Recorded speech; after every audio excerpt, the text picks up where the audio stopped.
Welcome back to GotWire. I'm Adam, and today I have this PDU from Ampcom. And full transparency, they did send it to me for a review, but all my opinions are my own, and that won't affect how I review this. So it does look like these are overseas company because it doesn't have American outlets on the picture here on the front, and then it's got a bunch of foreign writing on the front. I'm not sure what foreign writing that is, but we'll go ahead and get this unboxed here. So it comes with some cage nuts and some screws, so you can mount it up to your rack. And as you can see, it has the European style outlets and the American style outlets. They're combo unit, so you can plug either or into it. And then here on the end, you got a chunky power switch. It has a built-in surge protector to protect all your devices from a power surge. I'd also suggest putting a whole home surge protector in your electric panel.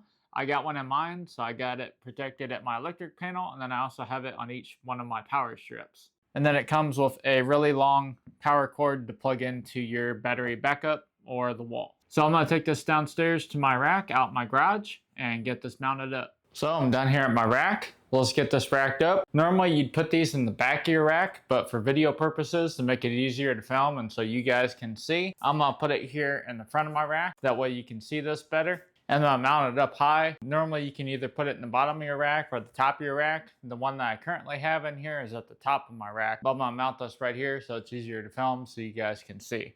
And this does come with a pretty long power cable, so if you do stick it at the top of your rack, you'll have a long enough power cable to reach the bottom of your rack. It did come with some cage nuts and screws, but I'm sure those would be perfectly fine. But you know me, I'm gonna be using some rack studs to mount this. And if you wanna get yourself some rack studs or this PDU, both the links will be down in the description. So the first thing I'm gonna do is put in the rack studs. Just as simple as that. Now I'm gonna get the PDU here. You can either put it with the power switch on the left or you can do it on the right, but some would say that's upside down. Either or will work. Now with cage nuts and screws, you won't have this problem, but since the power cord comes out the side, you kind of have to finagle this side in if you're using rack studs. You just gotta put it in the front first and then angle it. And then the other side just clips right on. Then we'll get it plugged in here to my UPS at the bottom of the rack. And as you can see, it's already on. You can flip it off, turn it on. And the cool thing with this is it has American outlets and European outlets. So I have my GotWire travel router here.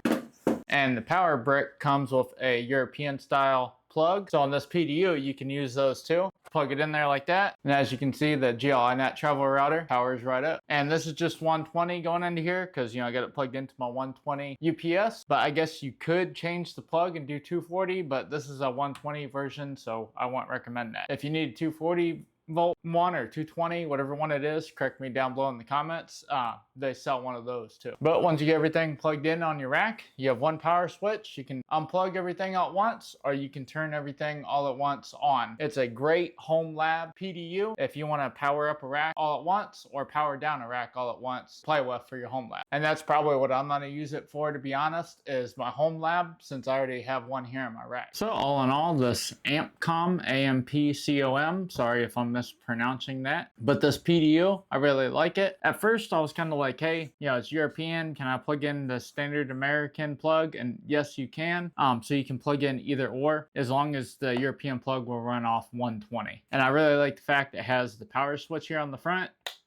Yeah, nice chunky feeling on that. And then it also has a built-in surge protector, like I said before. So I really like that. And it was easy to rack up. If I would have used the cage nuts and screws, I wouldn't have had any problems. And I like the fact that they don't leave you, you know, a 2-foot power cable for a PDU, because some brands or manufacturers, they'll skimp on the cord, I guess, to cut costs, and it's a pain in the butt to install because it won't reach the bottom of your rack. So this one, you won't have any problems with that. But like I said, I'm probably gonna use this for my home lab. I'm planning on building another smaller rack where I can throw stuff in just to play around with, versus my one out in the garage where I have some production stuff that has to stay up. And like I said, out in the garage, I really like the fact that you can turn off the whole PDU at once and turn it on all at once with the switch. So if you're looking to get one of these, I'll have a link down below in the description where you guys can check it out. And I'll also have some other links to Amazon affiliate links. It doesn't cost you guys anything extra. It just helps me out I get a small little kickback if you guys click on the links and use them. So if you guys have any questions about this PDU, or if you want me to do something else with it, drop it down below in the comments. I try to reply to every single one of you guys. I also have a Discord down there in the comments, so if you want to join my Discord community, feel free to go down there in the comments and join my Discord. But that's all I have for you guys today. I'm Adam with GotWire, and I'll see you guys in the next one.